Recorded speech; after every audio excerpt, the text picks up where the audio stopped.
This video was made possible by our generous supporters on Patreon. Check out patreon.com/NWR for all the details.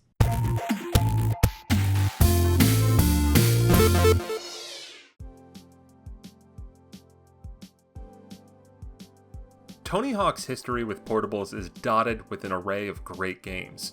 The Game Boy Advance launch title, Tony Hawk's Pro Skater 2, made isometric skateboarding work very well. And the Nintendo DS game, Tony Hawk's American Skateland, is arguably one of the best online games on the entire system. But since the late 2000s, Tony Hawk video games have skipped out on Nintendo systems entirely. The last game on Nintendo platforms was Tony Hawk Shred. That changes with Tony Hawk's Pro Skater 1+2, a remake of the first two entries in the series developed by Vicarious Visions, the same developer behind those great GBA and DS games, and sadly a company that's no longer going to exist because they're getting merged into Blizzard.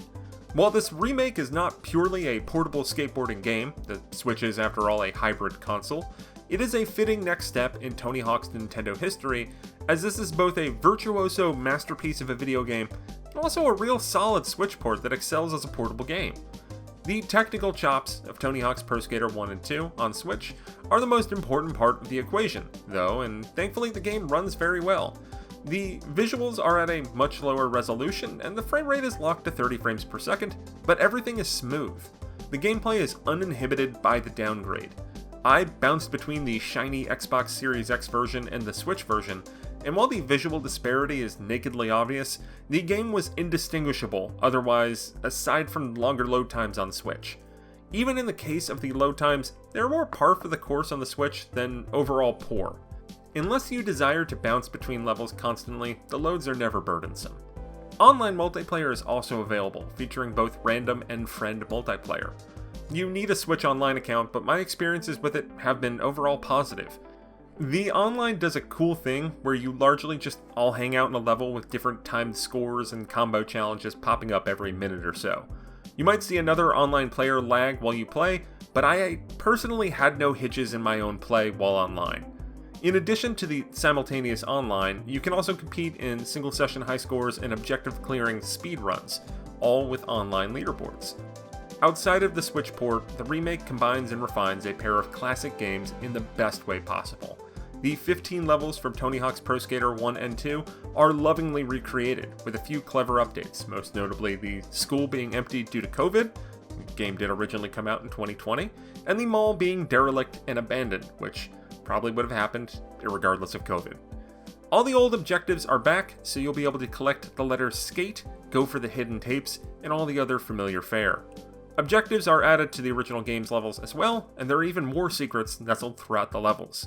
Even as someone who played these games to death back in the day, played a lot of this specific release last year on Xbox, I still found myself delighted exploring these levels, rediscovering secrets, and landing long combos. If you're brand new to the Tony Hawk games or just rusty, a number of deep tutorials can bring you up to speed. When these games first came out, they did not have both the manual and revert moves, which are useful for linking together combos, but now both games have them from the start. If you're a purist, you can always turn them off. Also, you can even turn off bails and tweak the difficulty in a variety of ways, which makes the game more playable and accessible to anyone who wants to check it out. It's hard for me to totally judge how approachable Tony Hawk's Pro Skater is for a newcomer, but my 3-year-old had a good time with it when I turned off bails. The Switch release benefits from post-launch updates from the 2020 release on Xbox and PlayStation. Originally, online multiplayer had no friend support, but that is not the case here.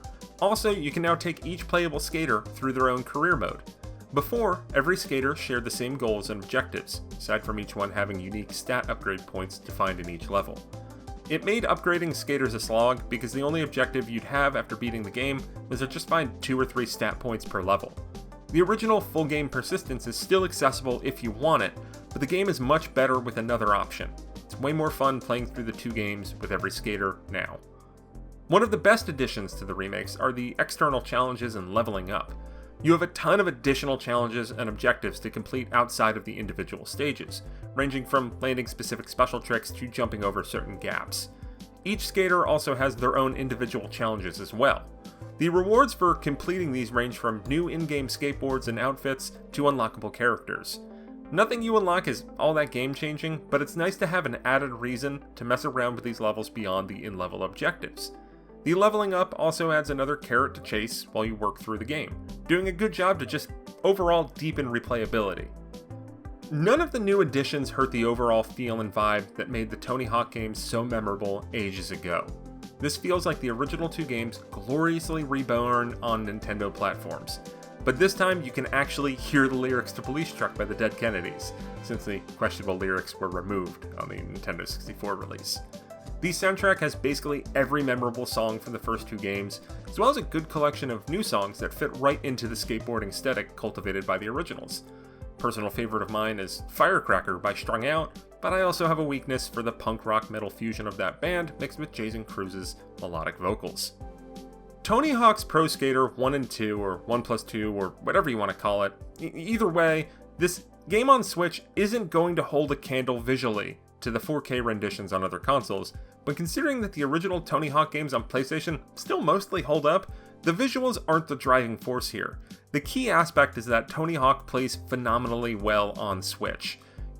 You might not be able to see every hair follicle on Chad Muska's head, but you'll be able to do the Muska nose manual and land a sick combo without any issue. That's what is important in a Tony Hawk game.